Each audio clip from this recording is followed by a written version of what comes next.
The salt-laced air drifting through the open window did little to dispel the scent of cardboard and stale possibility that clung to the empty rooms. Arthur Kendrick stood amidst a fortress of unpacked boxes in his new house, a meticulously chosen colonial nestled in a quiet upscale enclave north of Boston.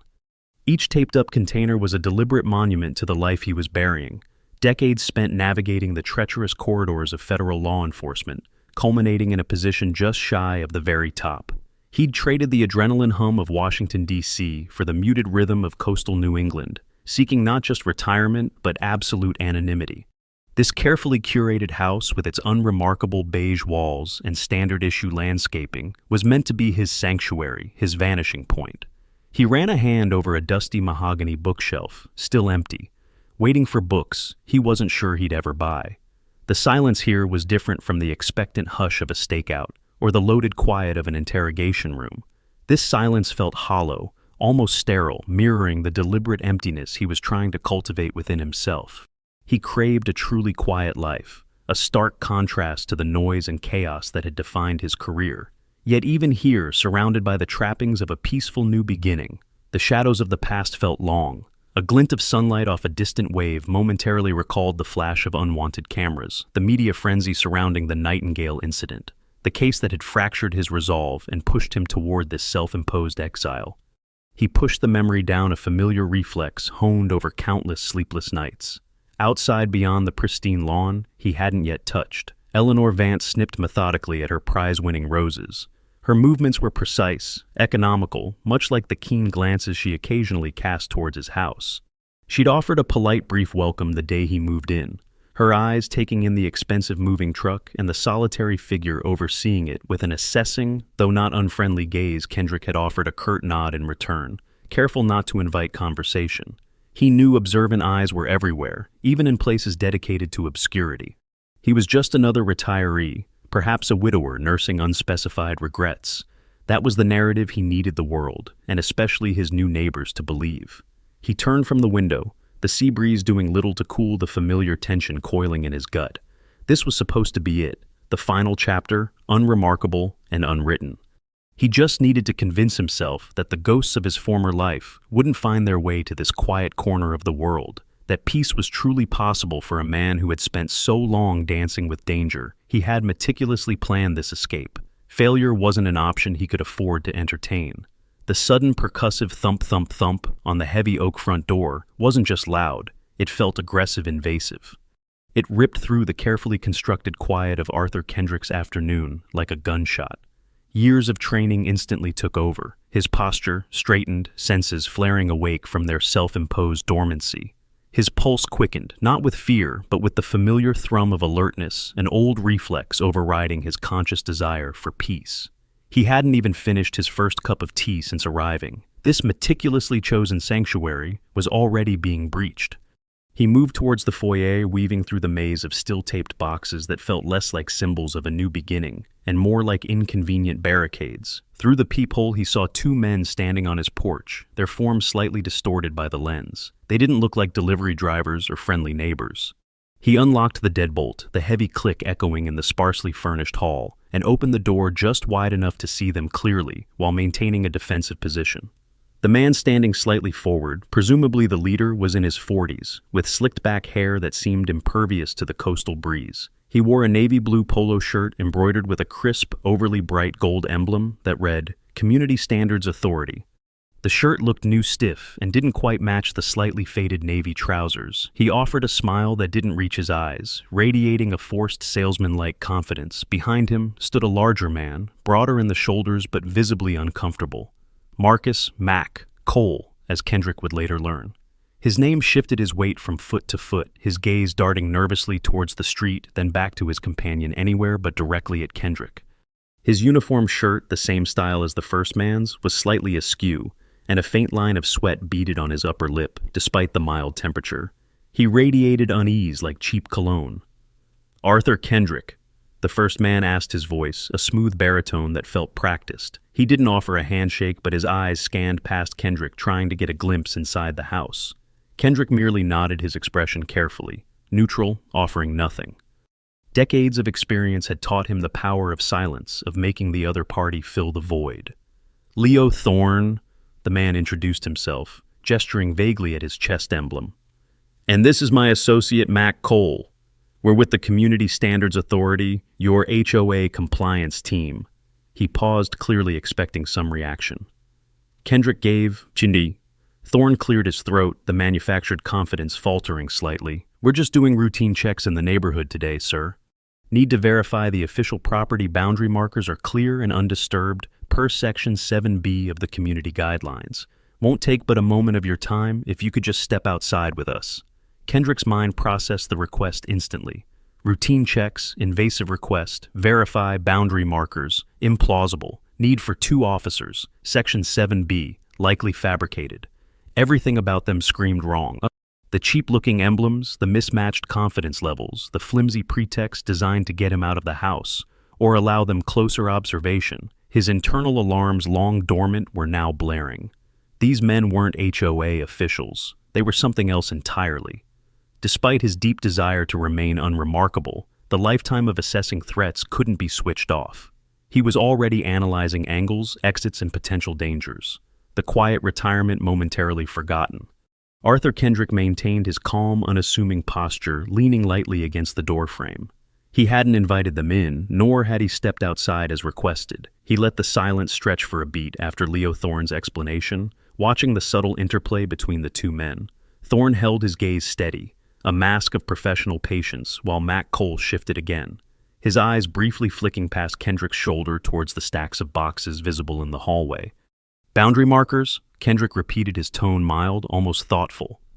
That's certainly thorough. Section 7B, you said I haven't received the full packet from the HOA management company yet. Still waiting on the final paperwork after the closing. Could you perhaps show me the specific wording, just so I understand the requirement clearly? He kept his voice level, projecting polite confusion rather than suspicion. It was an old interrogation technique. Play slightly naive, make them elaborate, give them more rope. Thorne's practiced smile tightened almost imperceptibly at the edges. Well, sir, it's standard protocol. Clause 7B, subsection 4, explicitly mandates unobstructed visibility for all designated perimeter points. We're just ensuring compliance for community, aesthetic, and emergency access reasons. Standard stuff. He rattled off the jargon smoothly, but offered no document, no proof. We don't carry the full bylaws binder with us for routine checks, naturally. Understandable, Kendrick conceded easily. Perhaps you have an official ID card then, or a contact person at the management company, maybe a Ms. Peterson, I believe her name was, whom I could quickly call to verify this specific check. Just procedural on my end as well, being new here. He watched Thorne carefully. The request for identification was standard expected. How Thorne handled it would be telling. Thorne chuckled, a dry, dismissive sound. Sir, our uniforms and the authority emblem are our identification for these field checks. Calling the office would just tie up their lines. As I said, this is routine. We wouldn't want to have to file a non-compliance report on your first week here. That can lead to warnings, potential fines. It's best to just cooperate and get it squared away quickly. The veiled threat hung in the air, thin but unmistakable. Arrogance bled through the professional veneer. The assumption that a bit of official-sounding language and the hint of trouble would be enough. Kendrick noted the complete lack of any clipped-on ID badges, no laminated cards, nothing beyond the stitched emblem on the cheap polo shirts. Real enforcement, even lowly HOA patrols, usually carried something more substantial. While Thorne spoke, Mac shifted uncomfortably, his gaze sweeping across the front windows, lingering for a moment on the house directly across the street. Kendrick subtly followed his line of sight. He saw the edge of a curtain twitch in Eleanor Vance's living room window. She was watching. Good a witness. However distant, Mac seemed to sense the observation too quickly. Looking back down at his feet, his face flushing slightly. Of course, cooperation is key in any community, Kendrick replied smoothly. His mind calculating they were pushing, relying on bluff and intimidation. They had no real authority, flimsy identification, and at least one of them was visibly cracking under the pressure of simple questions. Yet, they weren't backing down. Why? What was the actual objective here? It felt like more than just a simple scam attempt. He needed to draw them out further. Leo Thorne's patience finally snapped. The smooth veneer cracked, replaced by a hard edge in his voice, and a tightening around his eyes. He dropped the pretense of polite procedure. "Look, Mr. Kendrick," he said, his tone suddenly clipped and impatient, stepping slightly closer to the doorway, invading Kendrick's personal space. "We don't have all day for this back and forth. There's clearly an issue here with compliance regarding property upkeep, specifically the unmaintained state near the rear boundary line visible from the access path." He switched the infraction suddenly, a classic sign of improvisation and a weak cover story. Normally, this would go through official channels, letters, hearings. It's a whole process. Thorne continued, pulling a folded piece of paper from his back pocket. "But given that you're new, we can expedite things right now. Avoid all the red tape." He unfolded the paper and thrust it towards Kendrick. It was a flimsy sheet, looking like it came from a cheap home printer. A large bold heading declared, "Community Standards Violation. Final Notice." But the text below was slightly misaligned, contained an obvious typo, "immediate" instead of "immediate," and cited a non-existent municipal code alongside the supposed HOA rule. A pixelated generic gavel image sat awkwardly in the corner. "This notice requires immediate rectification or the initiation of lien placement proceedings against the property," Thorne stated flatly. His eyes narrowed. "However, there's an option for immediate resolution. A settlement fine of $500 payable now clears the violation entirely. Cash only, $500, cash only. The classic structure of a pressure scam." Kendrick recognized it instantly. Create a problem. Offer a quick and slightly painful solution demand. Untraceable payment. It was crude but often effective against unsuspecting or intimidated homeowners. Yet something still felt off. The level of risk these two were taking, impersonating authority figures, demanding cash at the doorstep, seemed disproportionate for a mere $500. There was a desperation underlying Thorne's aggressive posture, a nervous energy radiating from Matt Cole, who seemed barely able to stand still, his eyes darting around as if expecting trouble. Was this part of something bigger? Were they testing his vulnerability, or was this specific house targeted for a reason he couldn't yet fathom? Kendrick let out a slow, deliberate sigh, feigning resignation. He glanced at the poorly forged notice, then back at Thorne's expectant face. $500 cash, he repeated, shaking his head slightly, as if exasperated by the unexpected expense. "All right, well that's certainly unexpected. I just moved in, most of my cash is still packed away, or I used it for the movers." He paused, appearing thoughtful. "Let me go inside and see what I can pull together. Might have my checkbook somewhere in these boxes too, if that would work." He left the question hanging, already knowing the answer, but needing the excuse. "Cash only," Thorne reiterated firmly. "No checks, no traceable transactions, standard procedure for on-site settlements." "Right," Kendrick nodded slowly. "Understood. Give me a few minutes, then I'll see what I have." Without waiting for a reply, he stepped back, closing the door firmly until it clicked shut, leaving Thorne and Cole standing on his porch. The tactical retreat was complete. Now it was time to prepare his actual response. The heavy click of the deadbolt echoed in the sudden sharp silence of the foyer. Arthur Kendrick stood for a moment with his back to the door, the muffled sound of Leo Thorne shifting impatiently on the porch filtering through the wood. He didn't move towards the stacks of boxes where a wallet or checkbook might conceivably be buried. His path was direct, purposeful towards a sturdy locked briefcase resting beside a half-unpacked crate of books. One of the few items he hadn't entrusted to the movers, his fingers moved with practiced efficiency over the combination lock.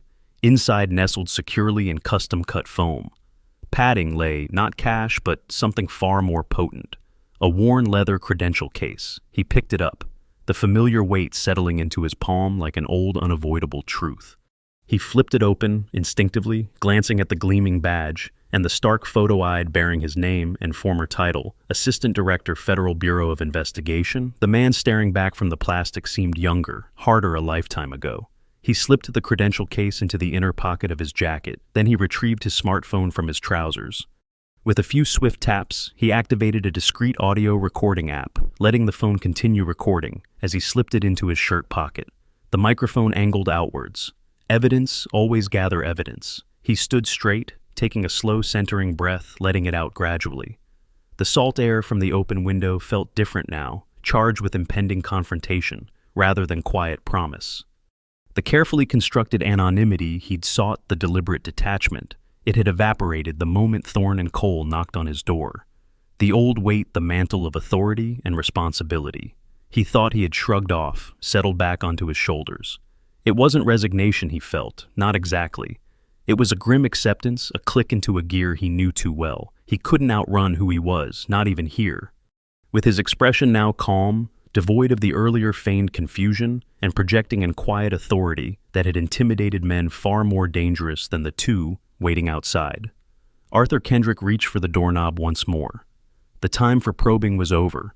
Arthur Kendrick pulled the door open smoothly, stepping partially onto the porch, this time closing the distance between himself and the two men. His demeanor was transformed. Gone was the slightly hesitant, accommodating newcomer. In his place stood a man radiating an unnerving stillness, his eyes sharp and analytical, pinning Leo Thorne with an intensity that made the fake compliance officer instinctively take half a step back. "All right, took you long enough," Thorne snapped, regaining his footing and attempting to reassert control through impatience. "Let's have the cash. Kendrick, $500 and we can all get on with our day. Simple."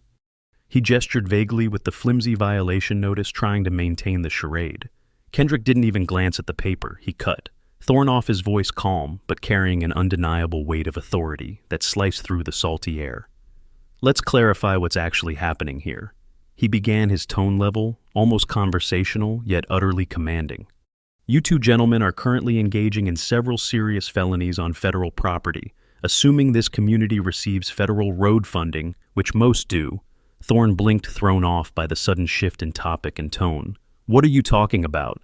This is HOA business, impersonating officers or officials acting under governmental authority."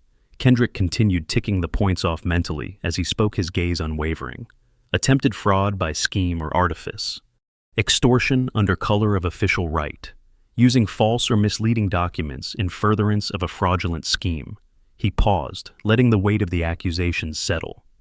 "Depending on the specifics of your operation, we could potentially add conspiracy charges to that list." Thorne stared, his mouth slightly agape. The color began to drain from his face, leaving his slicked-back hair looking stark against his suddenly pale skin. The forced confidence evaporated like mist in sunlight. Who the hell do you think you are?" he stammered, the smooth baritone roughening with disbelief and dawning fear. This was the moment Kendrick reached slowly into the inner pocket of his jacket, his movements deliberate, measured. He drew out the worn leather credential case. He didn't flip it open with a dramatic flourish, but simply held it in his palm, thumb resting near the clasp. "That's an excellent question," Kendrick said, his voice dropping slightly, becoming even quieter, but somehow more resonant. "One you should have asked yourselves before knocking on this particular door." He opened the case. The afternoon sun caught the polished surface of the gold FBI badge, reflecting a blinding flash. Beside it, his photograph stared out from the ID card, stark and official, beneath the unmistakable title. "Arthur Kendrick," he stated, locking eyes with Thorne, then shifting his piercing gaze to the terrified Mac Cole. "Assistant Director, Federal Bureau of Investigation, retired." He let the last word hang there, implying that retirement didn't negate the knowledge of the authority or the consequences. The effect was instantaneous and visceral. Thorne physically recoiled as if struck his face, a mask of utter uncomprehending shock. His jaw worked, but no sound emerged. All the bravado, the practiced intimidation vanished, leaving behind raw, naked panic. Mac Cole's reaction was even more pronounced. He let out a strangled gasp, stumbling backward clumsily, tripping over his own feet. His eyes were wide with terror, fixed on the badge as if it were a venomous snake poised to strike. He threw his hands up slightly, a reflexive gesture of surrender or warding off a blow. The carefully constructed facade of the Community Standards Authority didn't just crack, it shattered into a million pieces, exposing the frightened low-level criminals underneath.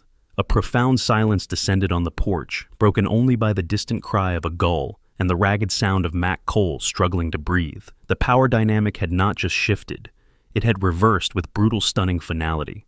Kendrick stood his ground, the badge still open in his hand, a silent testament to the catastrophic miscalculation Thorne and Cole had made. They hadn't just picked the wrong house. They had stumbled into the den of the one man they should have avoided at all costs. The stunned silence on the porch stretched for only a few heartbeats before raw panic erupted into desperate action. Leo Thorne, his face bleached white with terror, seemed to visibly calculate his odds.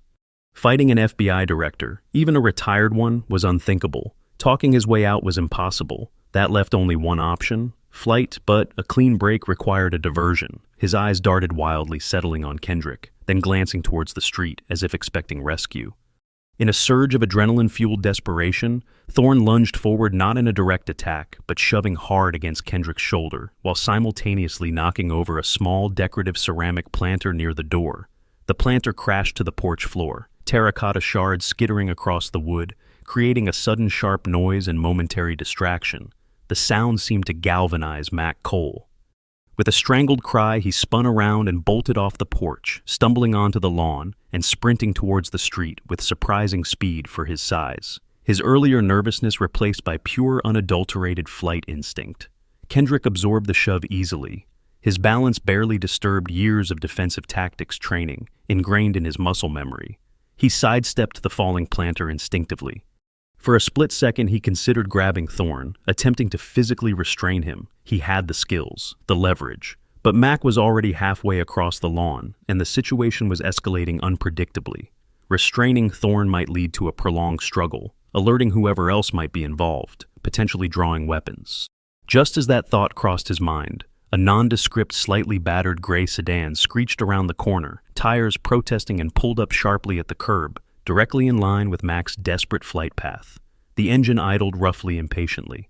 It hadn't been parked nearby. It had arrived for them, timed perfectly. Coordination. This wasn't just two panicked idiots. There was planning involved. Thorne saw his chance. Wrenching himself away while Kendrick was momentarily focused on the arriving car and the fleeing Mac, he scrambled off the porch, following his associate towards the waiting vehicle.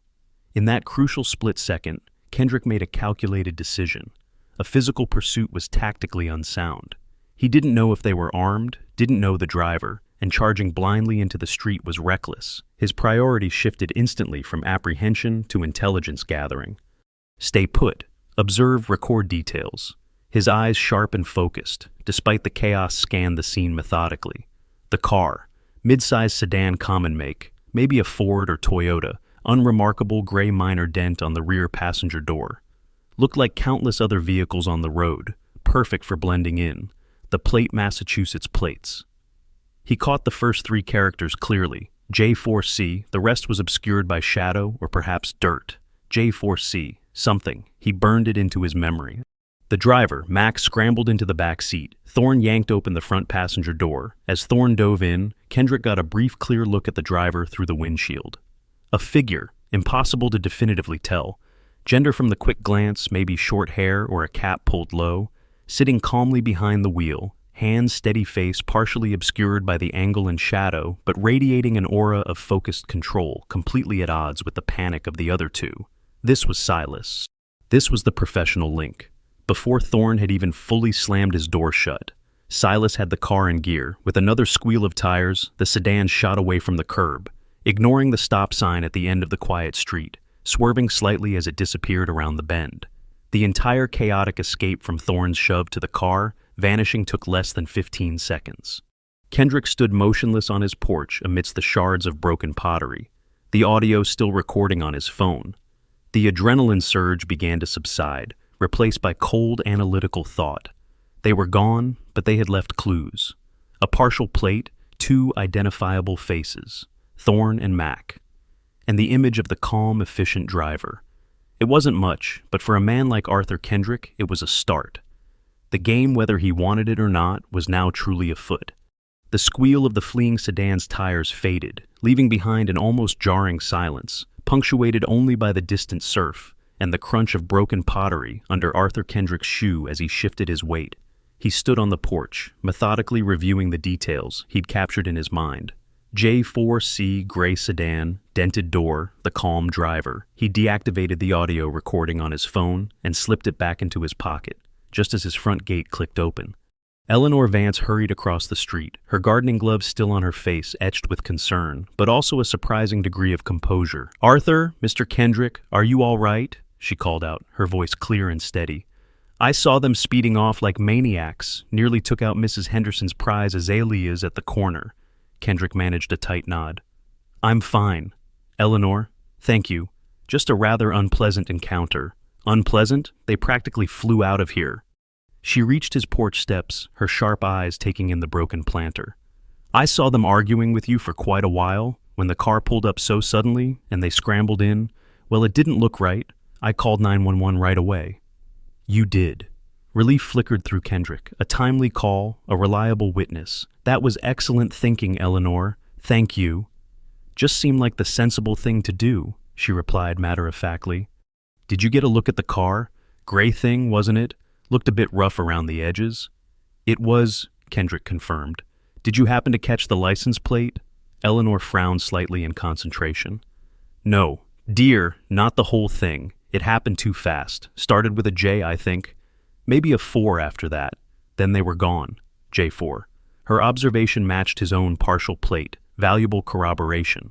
Before they could exchange more, the distinct sound of approaching sirens grew louder, then abruptly cut off as 2 patrol cars from the local police department turned onto their quiet street, parking lights flashing. 2 uniformed officers emerged quickly, followed by a woman in plain clothes who moved with an air of brisk authority. She was perhaps in her late 30s or early 40s, with sharp, intelligent eyes that seemed to take in everything at once. The quiet suburban street, the concerned neighbor, the man standing calmly on the porch beside the shattered pottery, the imposing house itself. She wore practical slacks and a blazer, her detective's shield clipped unobtrusively to her belt. "Detective Rossi." She introduced herself as she approached Kendrick, extending a hand. Her handshake was firm, professional. "Isabella Rossi Dispatch said there was some kind of disturbance, attempted fraud, maybe." Her gaze flickered over Kendrick, assessing him with a practiced eye. He didn't look like a typical victim. No visible panic, no agitation, just a watchful stillness. "Something like that." "Detective," Kendrick replied, meeting her gaze directly. 2 men impersonating HOA officials attempted to extort money. When challenged, they fled. Challenged. Rossi raised an eyebrow slightly. "And you are Arthur Kendrick. I just moved in." He paused, deciding how much to reveal immediately. "Retired federal agent." Rossi's expression didn't change, but Kendrick sensed a flicker of heightened interest behind her professional facade. "Retired federal agent," she repeated neutrally, pulling out a small notebook and pen. "All right, Mr. Kendrick, why don't you start from the beginning? Tell me exactly what happened." As Kendrick began to recount the events, starting with the knock on the door and providing concise descriptions of Thorne and Cole, the car, and the partial plate, Detective Rossi listened intently, her pen moving swiftly across the page. She asked clarifying questions, precise timing, exact words used, direction of travel, her approach methodical and efficient. She recognized the calm precision in his answers, the observant detail. This wasn't just any retiree. This was someone accustomed to dealing with confrontations and reporting facts. The quiet corner north of Boston, she suspected, had just gotten a little less quiet. The sun had dipped below the horizon, painting the coastal sky in strokes of orange and lavender, but the tranquility of the evening felt superficial to Arthur Kendrick. The local police had finished their preliminary work. Statements taken, the broken pottery swept up, promises made to increase patrols. Detective Rossi had been thorough professional, but Kendrick knew the limitations she faced. A partial plate like J4C would likely return hundreds, if not thousands of hits in the state database.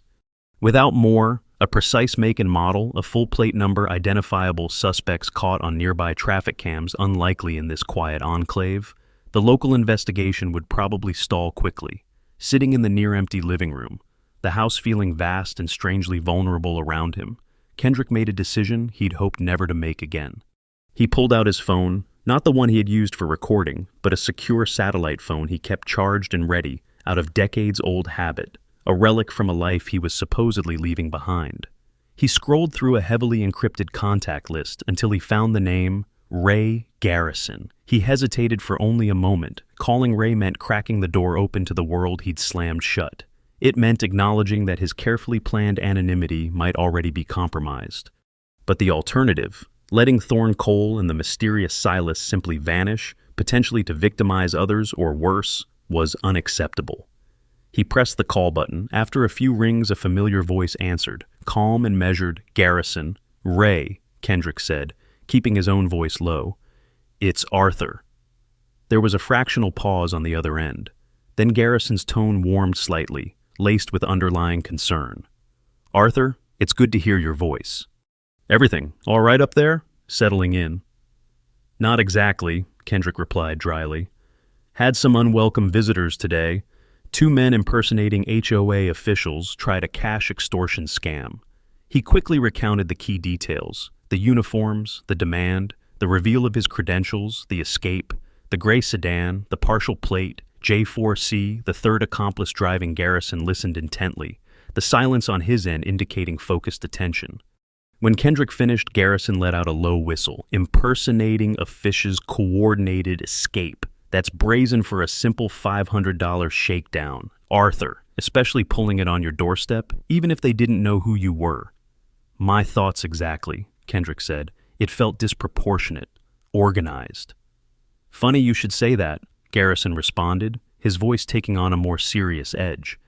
There have been whispers lately, strictly internal chatter, nothing concrete yet, crews using similar low-level impersonation tactics, utility workers, code enforcement, sometimes even fake charity collectors, hitting upscale neighborhoods in a few different states. The thinking is it might be reconnaissance for higher-value targets, burglary rings, maybe even home invasion, crews testing security response times. Or, he paused, something tied to organized crime looking for specific individuals or information. Kendrick felt a cold knot tighten in his stomach. Any specific MO that matches gray sedans, three-person teams. Details are scattered, Garrison admitted. It's just background noise right now. Different states, different variations. But impersonation as a prelude, it's a recurring theme. Give me the partial plate again, J4C. That's right, Massachusetts. All right. I can run it through some restricted federal databases, cross-reference with flagged vehicles, known associates in organized crime indices, see if anything shakes loose that wouldn't pop on a standard state search. No promises, Arthur. It's still thin, but I'll cast the net. I appreciate it. Ray, keep me informed. Will do. And Arthur, Garrison's voice held a note of caution. Watch your back. If this is bigger stumbling onto them, like this could make you a loose end.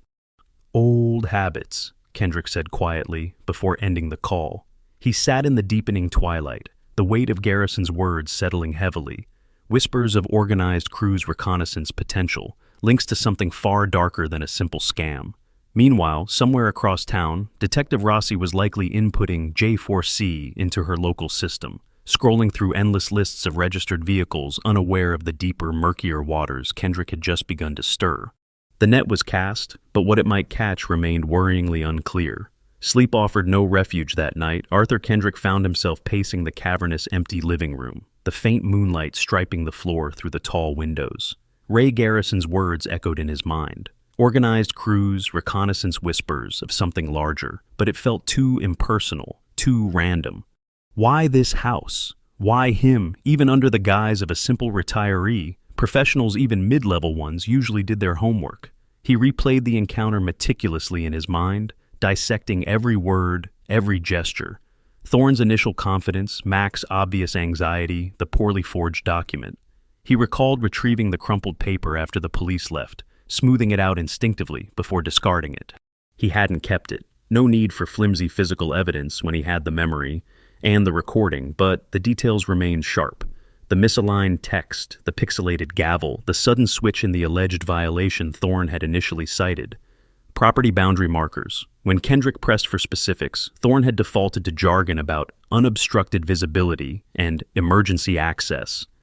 But then, sensing Kendrick wasn't buying it, he'd shifted tactics, becoming more aggressive, demanding the cash fine, and he'd changed the infraction itself. What was it he'd said? Kendrick paused mid-stride, concentrating. Thorne had become impatient, claiming an issue with property upkeep, specifically the unmaintained state near the rear boundary line visible from the access path. That wasn't it. There was another phrase mixed in there, something Thorne had used to justify the sudden demand, trying to sound official. While improvising, Kendrick closed his eyes, accessing the precise recall honed over decades. Thorne had said something about ensuring compliance regarding potential sonic disturbances affecting adjacent properties. Yes, that was it. An odd, overly specific phrase tacked onto the general property upkeep complaint, sonic disturbances. At the time, it had struck Kendrick merely as clumsy, desperate jargon, the kind low-level con artists invent when cornered, but now wrenched from the context of the immediate confrontation. The phrase detonated in his memory, with the force of a delayed action bomb. Sonic disturbances.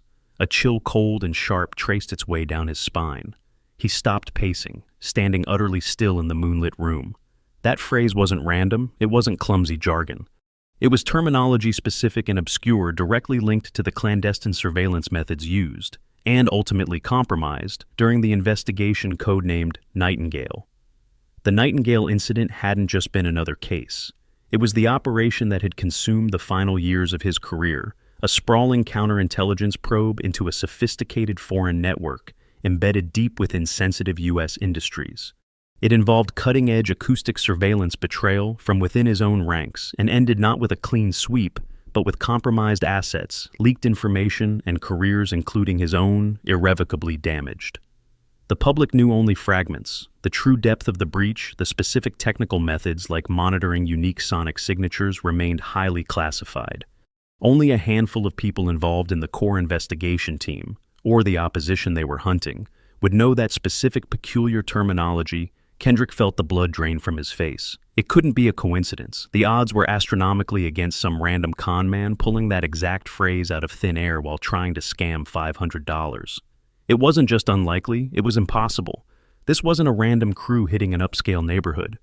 This wasn't reconnaissance for burglary. This was targeted. They knew he was here. Or at the very least, someone connected to Nightingale knew and had sent Thorne and Cole, perhaps as disposable probes, to confirm his location or gauge his current state. The cheap uniforms, the clumsy scam. It might have been deliberately designed to look amateurish, to make him lower his guard, to dismiss it as petty crime if he wasn't alerted. The implications crashed down on him. His carefully constructed anonymity was a fiction. The ghosts of Nightingale hadn't just found him, they had knocked on his front door. The threat wasn't some abstract possibility Garrison had warned about. It was real, personal, and deeply intertwined with the most dangerous and damaging case of his entire career. His quiet corner north of Boston wasn't a sanctuary. It was the next front line in a war he thought he had survived. The moonlight flooding the living room no longer seemed tranquil. It felt cold, exposing Arthur Kendrick stood rooted to the spot, the echo of sonic disturbances reverberating in the hollow silence of the house. The walls around him, chosen for their anonymity and unremarkable nature, suddenly felt thin, permeable. This wasn't a home. It was a potential observation post, a breached fortress. The carefully constructed illusion of a quiet, unremarkable retirement shattered completely, leaving behind the stark reality of his inescapable past. They knew somehow remnants of the Nightingale network, or perhaps adversaries he'd made during that catastrophic investigation, knew he was here. Thorne and Cole hadn't been random opportunists. They were messengers, whether they realized it or not, sent to probe, perhaps to provoke, certainly to confirm. The clumsy scam wasn't the objective. It was the delivery mechanism for a single chilling phrase designed to resonate only with him. It was a signal, a whisper from the shadows he thought he had outrun. A wave of weariness washed over him, profound and bone-deep. He had poured everything into Nightingale, sacrificing years, relationships, and ultimately his career trying to contain the damage. He had chosen this quiet corner of the world, not just for peace, but for oblivion, hoping the currents of his former life would simply pass him by. He had meticulously erased his tracks, severed old ties, embraced obscurity like a shield, and it hadn't been enough. He walked slowly to the large window overlooking the dark, placid ocean. The rhythmic sigh of the waves breaking on the distant shore usually soothed him. Tonight it sounded like a steady, relentless countdown. He saw his reflection faintly in the glass, a man caught between two worlds, the weary retiree superimposed over the unyielding federal agent. The desire for peace still flickered within him, a stubborn ember refusing to be completely extinguished, but it was now overshadowed by something far more powerful, more ingrained. The instinct to analyze, to strategize, to neutralize a threat, to run again to seek an even deeper anonymity was pointless. They had found him once. They could find him again. More importantly, running wasn't in his nature. He hadn't reached the highest echelons of the FBI by backing down from danger. He had done it by confronting it, dissecting it, dismantling it, piece by methodical piece. The Nightingale incident had wounded him, disillusioned him, pushed him into seeking refuge, but it hadn't broken the core of who he was. Standing there bathed in the cold moonlight, Arthur Kendrick made a final silent acknowledgement. Retirement, true, Retirement was a luxury he would not be afforded. The fight he thought he had left behind had followed him, here knocking quite literally on his door. The choice wasn't between peace and conflict. It was between passively waiting for the next move from the shadows or actively taking the fight to them. A new resolve hardened within him, displacing the weariness. He wouldn't wait. He would use his skills, his knowledge, his remaining contacts. Starting with Ray Garrison and the partial plate J4C, the descriptions of Thorne and Cole. The enigmatic driver Silas, and the crucial link to Nightingale. He would turn this breached fortress back into an operational base. He would unravel this thread, follow it back to its source, and neutralize the threat, not just to protect himself, but to finally definitively close the book on the ghosts that haunted him. He turned away from the window, the vast emptiness of the house no longer feeling hollow, but charged with purpose. They had come looking for Arthur Kendrick, the unremarkable retiree. They were about to find Arthur Kendrick, the former assistant director of the FBI, fully awake and ready for battle. His retirement was officially denied. The hunt was on. From Arthur Kendrick's unexpected return to vigilance, we learn powerful lessons about embracing our true selves and facing life's curveballs. You can change your surroundings, but you can't entirely escape the skills, experiences, and core identity shaped by your past. Like Kendrick, whose FBI instincts flared despite his desire for peace, your inherent strengths and past experiences are always part of you. Leverage them. Don't dismiss old skills. They might be precisely what you need for new challenges, whether navigating a complex work project or a personal dilemma. The story also shows that true peace isn't always found in complete withdrawal.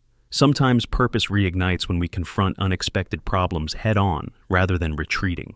When Kendrick faced the threat, his weariness gave way to resolve. Similarly, tackling a difficult situation, directly even one you tried to avoid, can uncover hidden resilience and lead to profound personal growth.